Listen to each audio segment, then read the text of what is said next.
నియోజకవర్గం గురించి మాట్లాడో లేదంటే నేను శాసనసభకు వచ్చానని అనిపించుకుంటానుకో తర్వాత సార్వత్రిక ఎన్నికలు దృష్టిలో పెట్టుకునైనా జగన్మోహన్ రెడ్డి గారు వెళ్ళొచ్చేది ఇప్పుడు వరకు వెళ్ళలేదు, ఫ్యూచర్లో వెళ్ళే అవకాశం ఉందంటారా?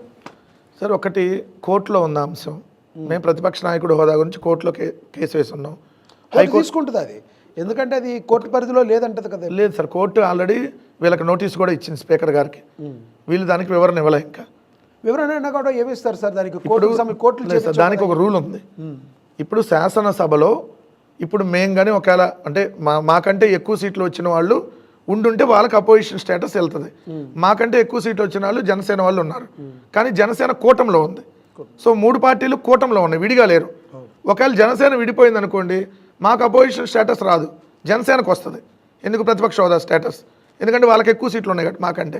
సో ఇప్పుడు 4 పార్టీలు శాసనసభలో ప్రాతినిధ్యం ఉన్నప్పుడు 3 ఒకవైపు ఉండి మేము ఒక్కరం ఒకవైపు ఉన్నప్పుడు సో అది ఆబ్వియస్లీ మాకు ఇవ్వాలి రూల్స్ ప్రకారం. నేనేమంటున్నాను, వాళ్ళు మమ్మల్ని క్వశ్చన్ చేస్తున్నారు కదా, డెఫినెట్లీ మమ్మల్ని అసెంబ్లీకి రావాలని వాళ్ళు కోరుకుంటున్నారు కదా. ఏమైంది, కొద్దిసేపు మైక్ ఎక్కువిస్తాము, మీకు ప్రతిపక్ష హోదాకు సంబంధించిన ఆ బెనిఫిట్స్ ఏమి ఇవ్వం, బట్ ప్రతిపక్ష నాయకుడు హోదాకి ఎంతసేపు మైక్ ఇస్తామో మీకు అంతసేపు ఇస్తామంటే సింపుల్గా వాళ్ళకు కూడా అయిపోయింది కదా. ఎందుకు మళ్ళీ వాళ్ళు దాన్ని ఇవ్వనని చెబుతున్నారు? వాళ్ళు స్పీకర్ కానీ డిప్యూటీ స్పీకర్ కానీ ప్రెస్ మీట్లు పెట్టి మీకు పులివెందుల ఎమ్మెల్యేగా మాత్రమే ఇస్తాం అని ఎందుకు అంటున్నారు? అంటే అక్కడే ముందే వాళ్ళు మీరు అసెంబ్లీకి వచ్చినా మీకు మేము మైక్ ఇవ్వం అని ఓపెన్గా చెప్తున్నట్టే లెక్క కదా. నేనేమంటాను, 164 మంది ఉన్నారు, 3 పార్టీలు ఉన్నాయి కదా, ఏమైంది? 11 మంది ఉన్న ఒక పార్టీయే కదా, మా చిన్న పార్టీ కదా మీ దృష్టిలో. ఎస్, మీకు మైక్ ఎంతసేపు కావాలంటే అంతసేపు ఇస్తాం చెప్తున్నారు కదా, ఇస్తామని వాళ్ళు అంటే ఎక్కడ చెప్పట్లేదు. మైక్ ఇస్తామని శాసనసభ్యుడిగా మాత్రమే ఇస్తామంటున్నారు. చాలా డిఫరెన్స్ ఉంది. అది శాసనసభ్యుడిగా ఈయన అవకాశం ఎప్పుడు వస్తుంది? వారంలో ఒక రోజు వస్తుంది. మిగిలిన 5-6 రోజులు వెళ్ళి వాళ్ళు ఏం మాట్లాడుతుంటే కూర్చోవాలి చేతులు కట్టుకొని. ఇక దాన్ని అసెంబ్లీనే ఉంటాం. రైట్. రెండోది రావటం లేదనే దానికంటే మరి చంద్రబాబు నాయుడు గారు 2.5 ఏళ్ళు రాలేదు కదా, మరి అప్పుడెందుకు వీళ్ళు మాట్లాడలేదు? అంటే వచ్చి వెళ్ళారు, అప్పుడున్న టైంలో ఆయన వెళ్ళటం బయటికి రావడం, ఆ తర్వాత కన్నీళ్లు పెట్టుకోవటం, ఆ తర్వాత మీకు తెలుసు కదా. ఇప్పుడు రాజకీయ నాయకుడు ఆ కన్నీళ్ళు, చంద్రబాబు నాయుడు గారి కన్నీళ్ళ గురించి చెబితే ఒక పెద్ద కథ రాయాలి, కానీ నేను ఇంకా డెప్త్కి వెళ్ళదలుచుకోవాలి. మళ్ళీ ఈ వయసులో ఆయన ఎందుకు అని ఆయన ఎందుకు నాటకాలు ఆడాడు? ఇప్పుడు అసెంబ్లీ రికార్డ్స్ వాళ్ళ దగ్గరే ఉన్నాయి కదా. ఇప్పుడు నిజంగా తెప్పించుకొని చూడండి. ఇప్పుడు ఏం మాట్లాడారు అసెంబ్లీలో అనేది, ఏదో బయట వేరే వాళ్ళు అన్నదానికి సంబంధించి ఎక్కడేదో ఆయన అని దాన్ని ఏదో రచ్చ చేసి కొడాలని వంశీ మాట్లాడారనే ఉద్దేశంతో. సార్, వీళ్ళు మాట్లాడే మాటలతో అయితే మేము అసలు మనుషులే బతకూడదు.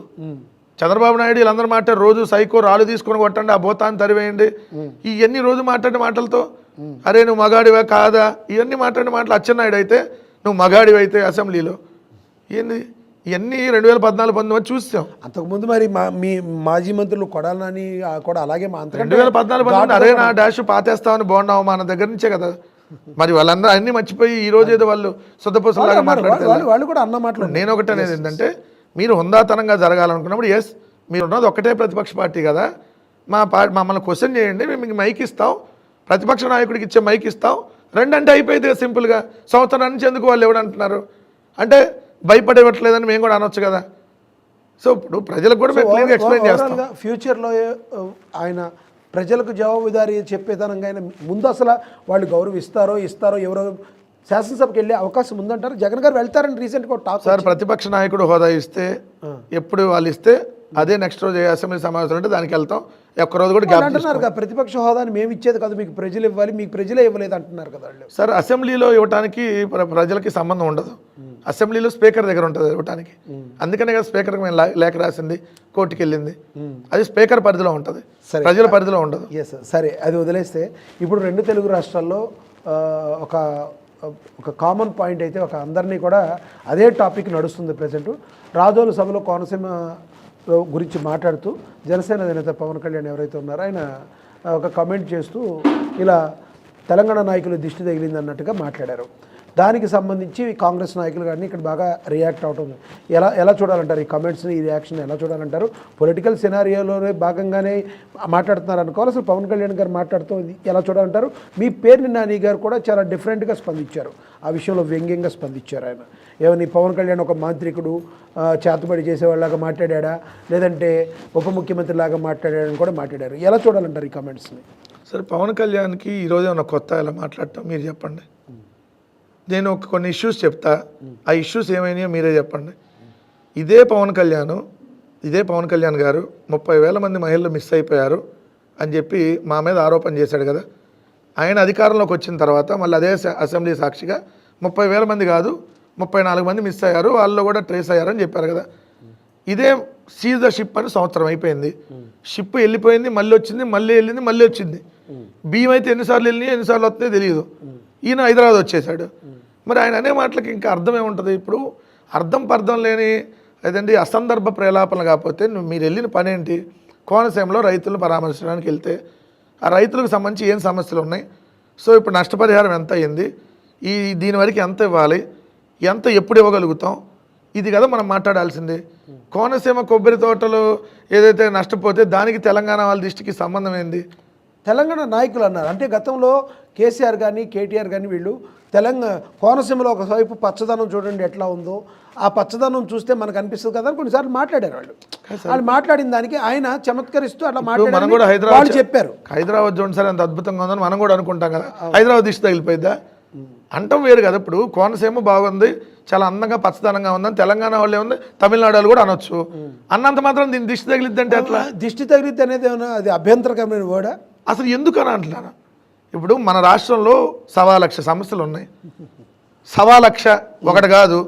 ముందు వాటి గురించి మనం మాట్లాడకుండా మళ్ళీ అన్ని టాపిక్ పక్కన డైవర్ట్ చేయడానికి కాకపోతే ఇప్పుడు అన్నీ పోయి ఇప్పుడు ఇక రైతులకు గిట్టుబాటు ధర లేదు, అరటి కిలో ₹1.50 అమ్ముతున్నారు, అఖండ సినిమా టికెట్ 600కి అమ్ముతున్నారు, అది వేరే విషయం. సో వీటన్ని సమస్యలను వదిలేసి రైతులకు సంబంధించి గిట్టుబాటు ధర ఇది ఇప్పుడు మొన్న మోందా తుఫాన్ వచ్చి 4 రోజులు దాటిపోయింది, ఒక్క రైతు కన్నా ₹1 పరిహారం ఈ ప్రభుత్వం ఇచ్చిందా? ఇప్పుడు వరకు ఇవ్వకపోగా నిన్న కేంద్రం దగ్గరికి వెళ్ళి 6,000 కోట్లు కావాలి అని చెప్పి నెల తర్వాత నిద్రలేసి వెళ్ళారు నారా లోకేష్ గారు మరి కొంతమంది మంత్రులు. సో తక్షణ సాయంగా 900 కోట్లు ఇవ్వండి. ఎప్పుడు అడగాలి తక్షణ సాయం? ఇమీడియట్గా తుఫాన్ వచ్చే ముందు అడగాలి. తుఫాన్ వచ్చే ముందే ప్రకృతి విపత్తులకు నిధి ఉంటుంది. అవును, తుఫాన్ అదేంటి కంట్రోల్ చేయడానికి అడగాలి. వచ్చిన తర్వాత అంటే ఏదన్నా లేదు సార్, వచ్చే ముందు అడుగుతారు, తీసుకుంటారు, దానికి లెక్కలు చెబుతారు, ఇంకేమైనా ఉంటే మళ్ళీ వెనక పంపిస్తారు.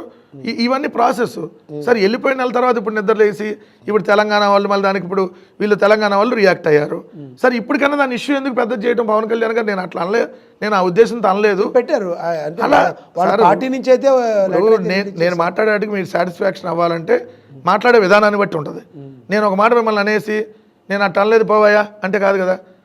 నేను అన్నది ఆ ఉద్దేశంతో కాదు, మీరు ఎవరన్నా ఆ ఉద్దేశంతో అనుకుంటే నేను దాన్ని విత్డ్రా చేసుకోవడానికి అని సిద్ధం అంటే సింపుల్గా అయిపోయింది కదా. ఆయనకి ఇప్పుడు ఎవరో చేసిన తప్పులకి ఈయన సారీ చెప్పిన రోజులు ఉన్నాయిగా. ఏది తిరుపతి వెళ్ళి తిరుమలలో తొక్కిసలాట జరిగితే ఈయన శాఖ అదేమన్నా, ఈయన ఎందుకు సారీ చెప్పాడు మీరు చెప్పండి. మరి ఇప్పుడు ఎందుకు చెప్పట్లా? సో అసలు అసందర్భమైన వ్యాఖ్యలు మనం ఒక డిప్యూటీ సార్, ఇప్పుడు నేను ఒక నార్మల్ వ్యక్తిగా మాట్లాడటం వేరు, ఇక్కడ స్పోక్స్ పర్సన్ హోదాలో మాట్లాడటం వేరు. పవన్ కళ్యాణ్ నార్మల్గా ఓ పార్టీ అధ్యక్షుడు హోదాలో మాట్లాడటం వేరు, ప్రభుత్వంలో ఉన్నటువంటి అధినేతగా ఓ డిప్యూటీ సీఎంగా మాట్లాడటం వేరు. ఓ డిప్యూటీ సీఎం నువ్వు పక్క రాష్ట్రం వాళ్ళని మీ వల్ల మాకు దిష్టి తగిలిందంటే వాళ్ళు ఏ విధంగా తీసుకుంటారు దాన్ని? ఇక్కడ లక్షలాది మంది మన తెలుగు వాళ్ళు ఉన్నారు, ఇప్పుడు మేమందరం కూడా ఇక్కడ ఉంటున్న వాళ్ళమే కదా. సో అందరికీ అది ఇబ్బందికరంగానే ఉంటుంది కదా. సో నేను ఒకటి అన్నాను, ఈ ఇష్యూను పులి స్టాప్ పెడితే అది పవన్ కళ్యాణ్కి మంచిది, ఆంధ్రప్రదేశ్కి మంచిది. రైట్ వెంకటరెడ్డి గారు. ఇంకొకటి, ఒకప్పుడు వైసీపీ బ్రాండ్ ఫైర్ బ్రాండ్స్గా ఉండేవాళ్ళు కొంతమంది, మీరు కావచ్చు, మరి కొంతమంది ఉన్నారు. ఇప్పుడు అందరూ కొంచెం సైలెంట్ అయ్యారు, దేనికంటారు? అట్లేదు సార్, ఇప్పుడు కొంత ఏజ్ ఫ్యాక్టర్ ఉంటుంది. ఇప్పుడు కొడాల నాని గారు ఇంకొకళ్ళు అనారోగ్య సమస్యలతో ఉన్నారు హాస్పిటల్లో, మీకు అంతా తెలిసినటువంటి విషయమే. సో ఇలా ఉన్నప్పుడు కొంత అవుతారా? ఇప్పుడు అన్ని రోజులు ఒకేలాగా ఉండరు కదా. ఇప్పుడు నువ్వు మాట్లాడేవు నిన్న, ఇవాళ కూడా ఇలాగే మాట్లాడాలంటే సో కొన్ని రోజులు కొన్ని వ్యాపారం వచ్చే వరకు మీరు ఆగాలంటారు. అట్లని కూడా కాదు సార్. ఇప్పుడు కొడాల నాని గారు కానీ ఇప్పుడు లేదంటే మీరు అన్న రోజా గారు లేదంటే మీరు అన్న చెప్తున్న వాళ్ళు కొంత యాక్టివ్ మొన్నటిదాకా ఉండకపోవచ్చు, ఇప్పుడు మళ్ళీ కొంత యాక్టివ్ అయ్యి ఉండొచ్చు. సో పొలిటికల్లో ఒకసారి ఓడిపోయిన తర్వాత ఏమంటే నెక్స్ట్ రోజే రియాక్ట్ అవ్వాలని కూడా ఉండదు కదా. ఓటమి గల కారణాలను బేరీజ్ వేసుకొని నియోజకవర్గంలో ఏం జరిగింది ఇంకా ఏంటి అన్నీ చూసుకొని రియాక్ట్ అవుతారు. లిక్కర్ స్కామ్ కేసులో మీ అరెస్ట్ అయిన సంగతి కొంతమంది తెలుసు, ఇప్పటికి రిమాండ్లో ఉన్న వాళ్ళు కూడా కొంతమంది ఉన్నారు. ఏమంటారు అసలు లిక్కర్ స్కామ్ అసలు జరిగిందంటారా, మీ దానిలో జరగలేదంటారా?